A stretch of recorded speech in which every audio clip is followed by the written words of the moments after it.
At ito naman ang pinakamalaking Starbucks sa China, kabsat. Grabe, daming tao, kabsat. Ito siya, oh.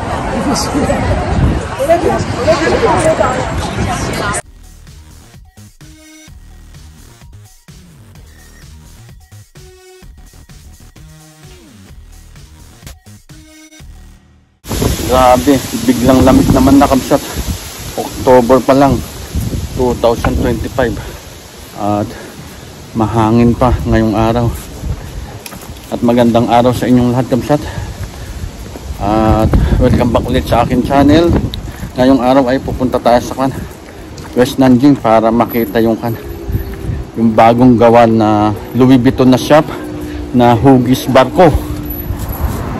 Naghahanap ako ng bike ngayon, kabsat. Naubos yung nandun sa banda sa harap ng gate namin dun, sa likod.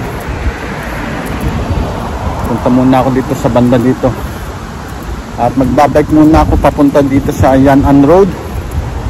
Tapos sasakay ako ng bus 71 papunta sa West Nanjing. Ayan ang weather namin ngayon.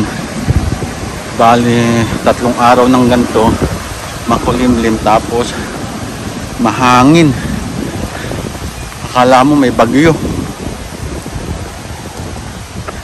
Nung isang araw nga medyo maambon-ambon. Pero ngayon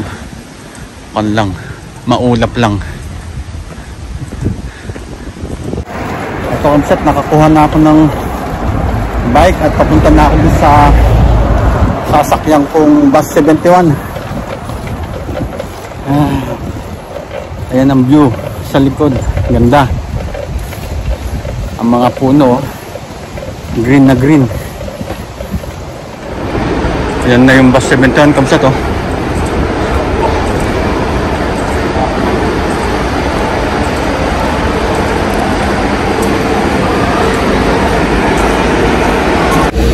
Nandito na ako sa bus 71, kabsat.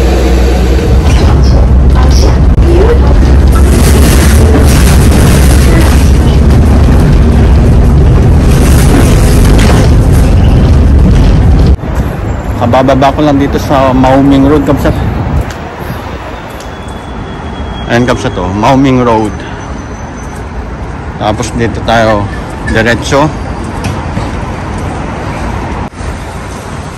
Ang kagandahan dito sa lugar na ito, kabsat, hanggang dun sa West Nanjing ay ang daming pasyalan saka kainan. Buong diretso nito daming kainan, kaya madaming pumupunta dito. Tatandaan ko, pumunta kami dito ni Mrs. minsan dito sa banda dito. Ito, pasok ka dito. May kinuha kaming mga libreng kasirola saka mga palayok. Yan, kabsat, oh. Kitang kita mo, daming kainan, coffee shop. Buhay na buhay to tuwing gabi.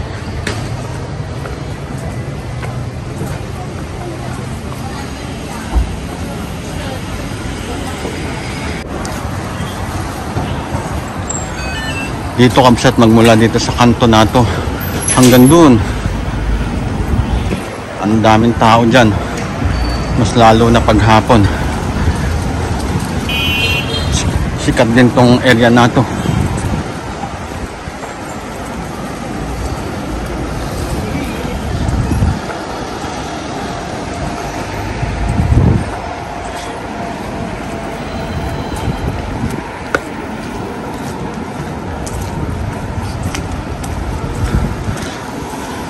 Dito talaga madaming pumupunta, kabsat, sa street na to.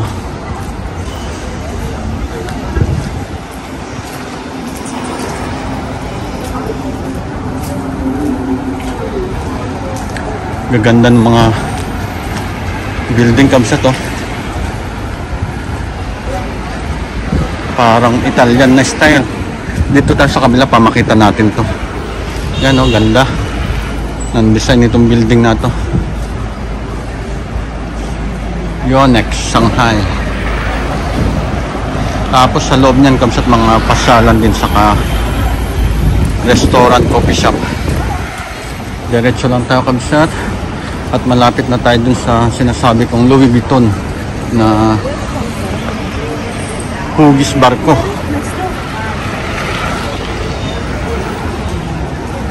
Daming namamasal dito kabsat oh. Kasi famous talaga ito. Ayan oh. Puntahan nga natin muna.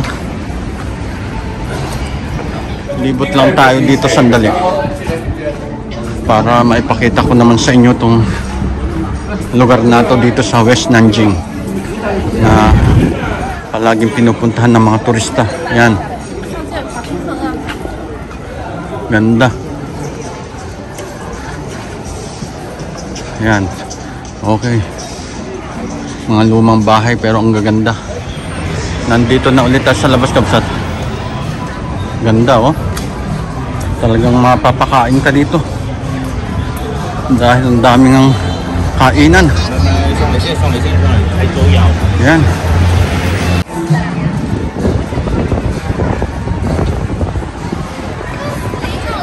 Mamayang hapon dito ang daming tao kabsat. Ngayon pa lang nga na alas 11 dami na.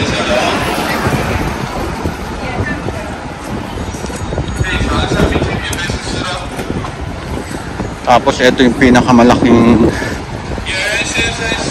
shop ng Sephora. Yan.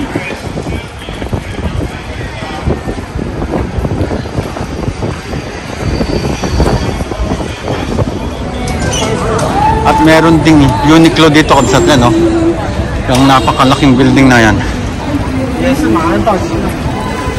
Diretso lang tayo. Konti na lang at makikita na natin yung sinasabi kong barko. At yung nakikita yung building na yan kabsat, yung patulis, yan ang Marriott Hotel.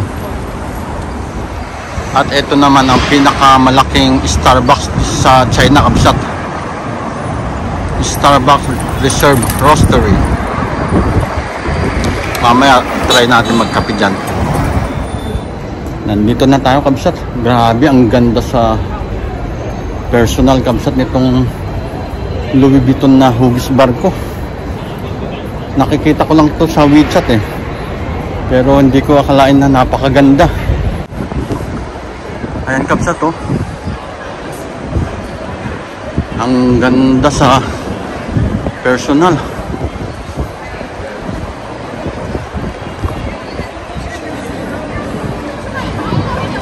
Lalong dumami ang pumupunta dito sa West Nanjing dahil dito.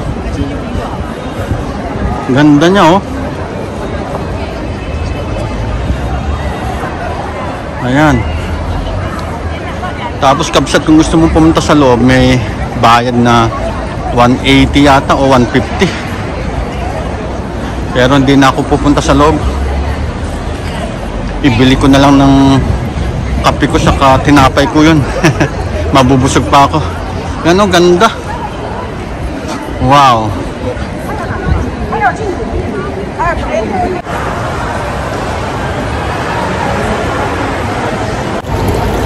Libutin natin tong buong labas niya kabsat. Punta tayo sa kabilang area, sa kabilang side. Tapos ito kabsat, hindi ko nakita kanina. Meron pa dito Louis Vuitton na ang lalaking bag. Ganda talaga kabsat. Tara, dito naman ta sa kabila niya.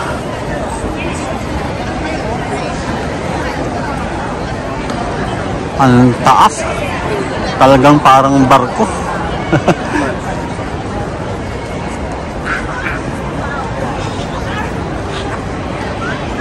Aliitin natin para makuha lahat.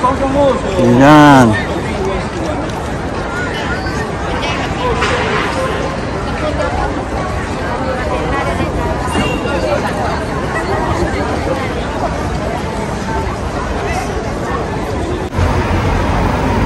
Dito sa kabilang area kabsat, ang ganda.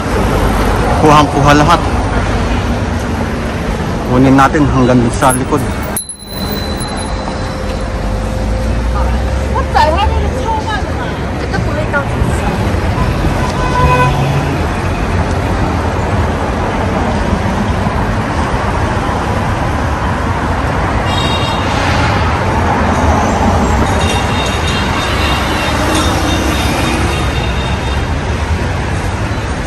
Ganda kamsat, ang haba.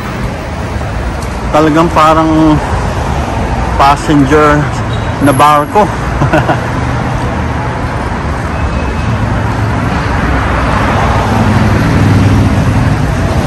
Hanggang dun sa likod, oh, ayun, hanggang dun. Wow. Ayan yung pinakataas niya kamsat.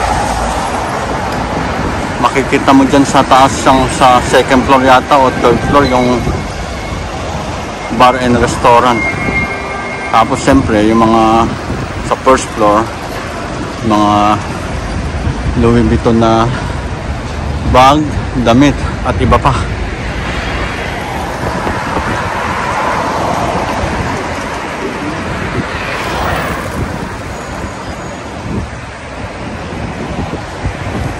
Ayan. Tapos ayun yung Starbucks na sinasabi ko kanina kamsat. Balik tayo dun kamsat. Punta tayo sa Starbucks. Try natin magkape. Grabe, daming tao kamsat.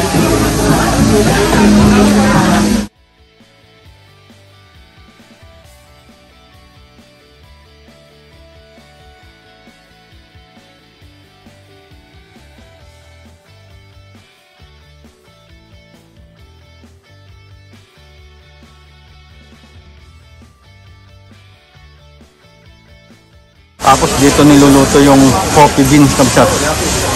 Yan, napakalaki.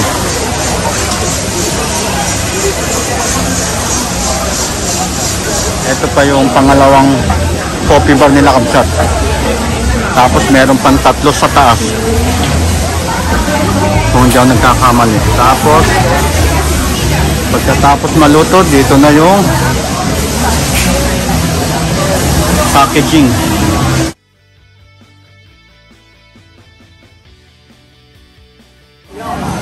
Nandito tayo sa second floor kamsat. Ayan, ito yung sinasabi kong tatlo pang bar nila sa taas. Dami din tao hanggang doon.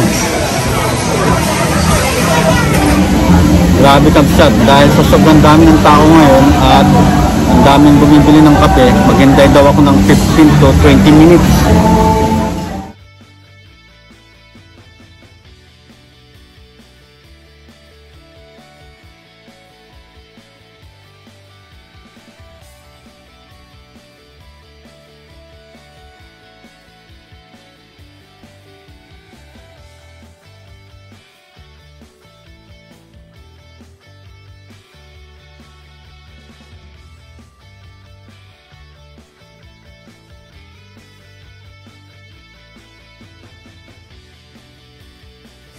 Okay na kapsat, ito na yung kape ko.